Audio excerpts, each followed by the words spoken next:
Car en effet, nous sommes de retour, cette fois-ci dans les studios d'Océane FM, cette fois-ci avec la combinaison blanche, ces lunettes rondes, sans stéthoscope, et surtout, eh bien, sa petite rubrique technique.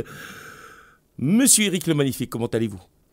Bonjour GG, bien écoute, moi ça va bien, et toi ? Ça va, merci, ça va. Allez, bonjour tout le monde, j'espère que vous portez à merveille pour cette nouvelle chronique technique. Aujourd'hui, nous allons voyager dans le passé, parler d'archéologie et de paléontologie, la discipline de Ross Geller dans Friends. Aujourd'hui, on parlera donc d'une chronique, donc je vous rappelle la chronique technique qui fait l'objet des dernières avancées scientifiques. Et aujourd'hui, nous parlerons d'une découverte qui pourrait remettre en question une théorie bien établie sur l'origine de l'humanité. Vous avez déjà sûrement entendu sur les bancs de l'école, pour celles et ceux qui s'en souviennent, avec cette fameuse phrase « L'Afrique est le berceau de l'humanité ». Ouais. T'as bien entendu ça, toi, Gégé ? Tout à fait, on a été bercé par ça, c'est vrai. Eh bien, aujourd'hui, avec cette découverte, peut-être que l'Afrique ne serait pas le berceau de l'humanité qu'on espérait, qu'on croyait. En effet, des chercheurs turcs ont annoncé la découverte de fossiles d'hominidés vieux de 8,7 millions d'années dans le bassin de Denizli. Alors Denizli, ça se situe en Turquie. Ouais. Et ce sont les plus anciens fossiles d'hominidés jamais découverts en D'homininés. Alors, il y a bien une distinction, il y a homininés et hominidés. Vous allez me dire, mais quelle est la différence ? Quelle est la différence ? Alors déjà, oui, Jamie. Homininé, qu'est-ce que c'est ? Merci de poser la question, GG. Alors, un homininé, c'est un primate, primate hominoïde, qui appartient à la sous-tribu des hominina. En fait, il faut imaginer des groupes, un peu comme les poupées russes. Ok, voilà. D'accord. Et donc, vous avez le groupe des hominina, et dedans, vous avez les homininés. Elle comprend les genres actuels, les homos, donc c'est les humains, et les pans, les chimpanzés et les bonobos, qui font partie de ces groupes, ainsi que de nombreux genres qui sont éteints, tels que les australopithèques, les paranthropes et les ardipithèques. Okay. Et en fait, la différence avec les hominidés, c'est que les homininés, en fait, les hominidés sont un groupe qui contient les homininés. Okay. Voilà, dans les hominidés, on va retrouver les gorilles, qui ne fait pas partie des homininés, tout simplement. C'est ça la différence. Et ça va se traduire par des caractéristiques. Un exemple, les homininés ont un cerveau plus développé que les hominidés. Ok, d'accord. Par exemple, le gorille, il aura un cerveau moins développé. Moins volumineux, que les hominidés. Voilà pour la petite parenthèse. Et donc, ces fossiles sont constitués d'une mâchoire inférieure et de plusieurs dents. Ils ont été trouvés dans une formation de travertin, un type de roche sédimentaire formée par l'évaporation de l'eau, appelée aussi roche évaporitique. Alors, il en existe plusieurs, on a le gypse. Ça, je donne seulement des exemples de roches. Selgem aussi. Voilà, de roches évaporiques, le gypse, le selgem, l'halite, le carbonate de calcium ou encore le sel de Glauber. Et les chercheurs estiment que ces fossiles appartiennent à une nouvelle espèce d'hominidés qu'ils ont baptisée Carainanthropus turkmenicus. Alors, en latin, donc le U, il se prononce OU, voilà, je précise. Et cette espèce est caractérisée donc par ses dents, le Carainanthropus turkmenicus. Il est caractérisé par ses dents qui sont plus robustes que celles des autres hominidés connus. Et la découverte de cette espèce est importante car elle suggère que l'évolution des hominidés a pu avoir lieu en dehors de l'Afrique. Et donc je vous rappelle, notamment en Turquie. En effet, ces fossiles sont trop anciens pour être liés à l'espèce Homo erectus qui a migré d'Afrique vers l'Eurasie il y a environ 2 millions d'années. Et c'est à partir, pour la petite anecdote, de l'Homo erectus, d'où son nom erectus, qui veut dire c'est ce genre-là, cette espèce-là qui s'est levée et qui a commencé à marcher sur ces deux pattes arrière. D'accord. C'est là à partir de l'Homo erectus que l'homme devient une espèce nomade et qui se déplace vraiment partout et qui est parti à la conquête de la planète, si je puis dire. Ouais.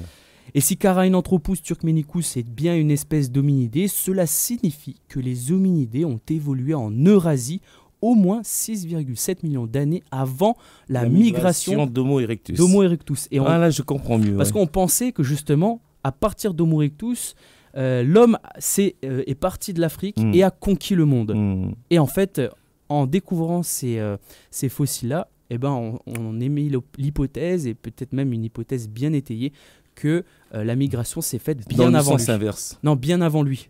Ah oui. Tu vois ? D'accord. Que la migration s'est faite bien avant. Et elle aurait commencé en Eurasie et non en Afrique. D'accord. Voilà. Et donc en fait, l'homme serait parti d'abord d'Eurasie vers le monde et non d'Afrique vers le monde. Voilà. Et cette découverte est encore controversée, hein. Elle nécessite d'autres études, d'autres preuves pour confirmer l'identité des fossiles. Cependant, elle ouvre de nouvelles perspectives sur l'histoire de l'espèce humaine, de l'humanité. Merci d'avoir écouté, c'était votre chronique technique, je vous remercie. Merci. Donc voilà, ça remet en cause toutes les théories mondiales selon lesquelles nous sommes tous des descendants en fait de... Tout est parti de l'Afrique en fait. C'est ça, on remet en cause du coup le fait que l'Afrique soit le berceau de l'humanité. Le berceau de l'humanité. Et qu'en fait ce serait peut-être plutôt l'Eurasie. Voilà. Ouais, donc l'Eurasie. À méditer. À méditer, mais c'est ça aussi la science. On élabore des théories et elles sont toujours soumises à des réfutations. Tout à fait. Ouais, et si ce n'est pas possible, si on peut pas... Alors c'est là la règle d'or de la science. Si une théorie n'est pas réfutable, ce n'est plus de la science. C'est pour ça que lorsqu'on dit, et ça devient un dogme, lorsqu'on dit par exemple Dieu est grand, bah ça c'est un dogme, c'est quelque chose qu'on ne peut pas réfuter, c'est quelque chose qu'on peut pas prouver le contraire, on ne peut pas dire bah non Dieu est petit, parce que qui a vu Dieu, qui a vu Dieu, qui a mesuré Dieu. Ouh là là, m'entraîne pas sur ce terrain là.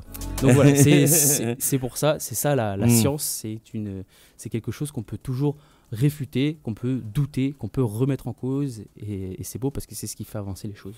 On va chercher dans le passé, très très loin dans le passé, comme c'est le cas ici, on remonte jusqu'à environ 8 millions 7 d'années. C'est ça. 8,7 millions d'années. Presque 9. Ouais. Et est-ce qu'on s'intéresse à l'homme d'aujourd'hui? Parce que c'est vrai que il a évolué. Il n'y a pas à dire. Ouais. Avec les technologies nouvelles, toutes les avancées technologiques. Voilà. Il faut se poser la question, est-ce que l'homme est en train aussi d'évoluer, de continuer d'évoluer? D'ici, je ne sais pas moi, une cinquantaine d'années, on sera capable de déplacer les objets sans les toucher. De faire de la... peut-être, mais ouais, on va tellement vite dans la technologie que... Tu fais référence au film où Scarlett Johansson utilisait 100% de son cerveau là? Non, pas du tout. Mais juste tu fais la comparaison avec aujourd'hui et il y a 50 ans. Hein? Imagine, il y a 50 ans, tu étais obligé de te lever pour appuyer sur un bouton pour allumer ta télé qui était en noir et blanc. Aujourd'hui, tu fais ça avec une télécommande. Ça, imaginez ça, il y a 50 ans, c'était impossible. C'était de l'ordre de la science-fiction. Et aujourd'hui, ça nous paraît naturel que d'appuyer sur un bouton comme ça. Après, là, c'est l'évolution de la technologie, mais pas l'évolution de l'homme. L'homme, on est le créateur, quand même. Oui, bien sûr. Voilà. Donc là, ça va impacter l'homme dans le sens où il devient de plus en plus sédentaire. Ouais. Voilà, ça va changer des habitudes. On va devenir de plus en plus feignant, peut-être, entre guillemets. Ou plus en plus performant intellectuellement aussi. Et un jour, les hommes ils vont se dire, mais pourquoi on est bête? Pourquoi on se tape dessus? Pourquoi on fait la guerre? Et là, peut-être que... Ça, c'est juste une hypothèse. Voilà, monsieur... Sur le prochain sujet. Le prochain sujet, on parlera... Je vous ai perturbé, là, très cher ami et collègue. Non, mais c'est bien de se poser des questions. Ouais. Et c'est l'objet aussi de la chronique technique, hein, il faut se poser des questions. En plus, les questions que tu te poses, sûrement dans le public, dans l'audimat, il y a des personnes qui se posent les mêmes questions. Ouais, peut-être. Alors pour la prochaine fois, les amis, nous parlerons d'un sujet en lien avec la nature. On va parler de la découverte d'un énigmatique œuf d'or lors d'une mission sous-marine en Alaska. Un œuf d'or? Un œuf d'or. Oh. Bon, après, il ne faut pas imaginer non plus l'œuf comme l'œuf de Pâques ou l'œuf de la poule recouvert d'or. Non, ils appellent ça un œuf d'or parce que ça a une forme ovoïde. Mais oui, c'est de... D'où provient-elle?